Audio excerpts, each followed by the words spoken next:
As fate would have it, new Dark Magician support was announced today in the Limit Over collection. The same day I went X1 with Shining Sarcophagus at the YCS Richmond VIP qualifier. Landing in second place because of bricking in Game 3 of the final round of 3 rounds not only assured me of the potential this archetype has to offer, but it also fuels me for the future that will only push this beloved deck further.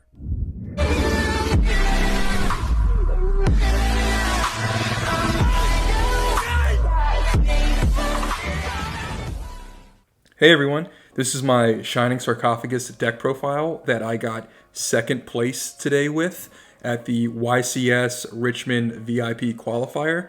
I'll go over the deck, side deck, and extra deck with you guys and my thought process of this deck. It's been really fun crafting and testing the last couple of weeks, and I'm really glad to showcase this to you guys today. So let's jump into the main deck. To start, for the monsters, we have 2 copies of Dark Magician, 3 copies of Dark Magician Girl, 2 copies of Gandora, 3 copies of Gadget Trio, the 1 Silent Swordsman, and the 1 Silent Magician. For the longest time, I was an advocate for 2 copies of Silent Magician so we could facilitate the Chaos Angel line between Dark Magician Girl and Silent Magician. But thanks to the help of my friend Gohan, I've learned that trying to force a single extra deck play into the main deck isn't really a viable strategy. So we don't even play Chaos Angel. There was a time today where it naturally could have come up, but because I didn't have it in the extra deck, it's fine. But before we go any further, I'll say this deck does not rely hardly at all on the extra deck. There were some extra deck plays that I made today, but this is a main deck win strategy deck. I'm very proud of it, and like I said, it got me second place today against some current meta decks. So I'm very happy with that.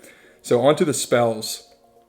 We have 3 copies of Shining Sarcophagus, 3 copies of Future Silence, the 1 Turn Silence, and the 1 Ties That Bind. This was another card I've never really liked until recently. It locks you out of the extra deck, but the work that Silent Magician, Silent Swordsman, and then some of the non-engine cards that have synergy with this profile that I'm presenting put in a lot of work, and when we get to it, I think you'll understand why.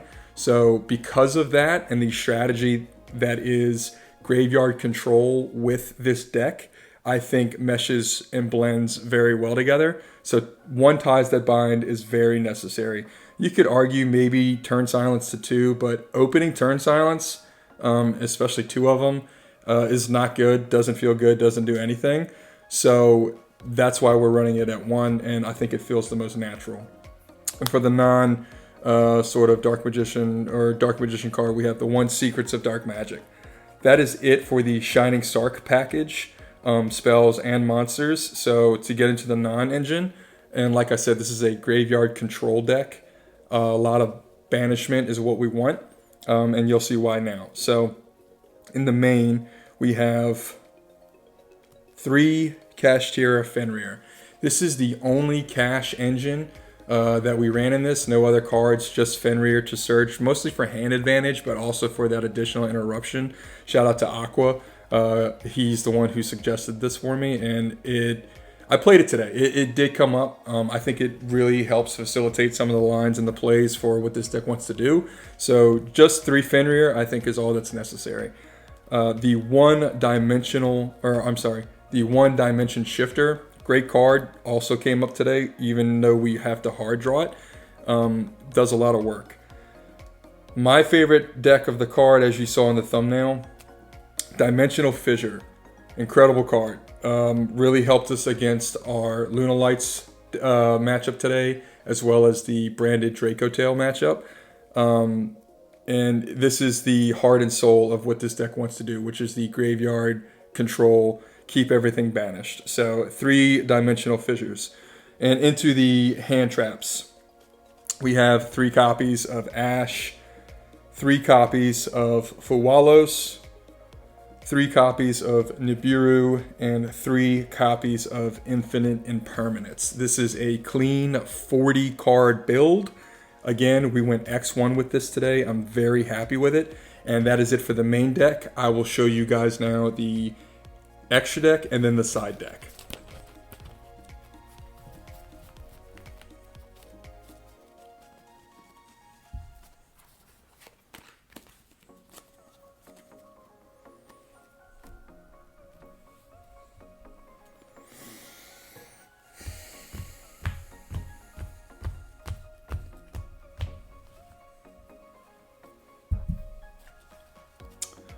For the extra deck, which to be completely honest, again, we barely went into, we have the 1 copy of Dragoon, which I did not even make at all. And it's the only fusion card that we play in the deck.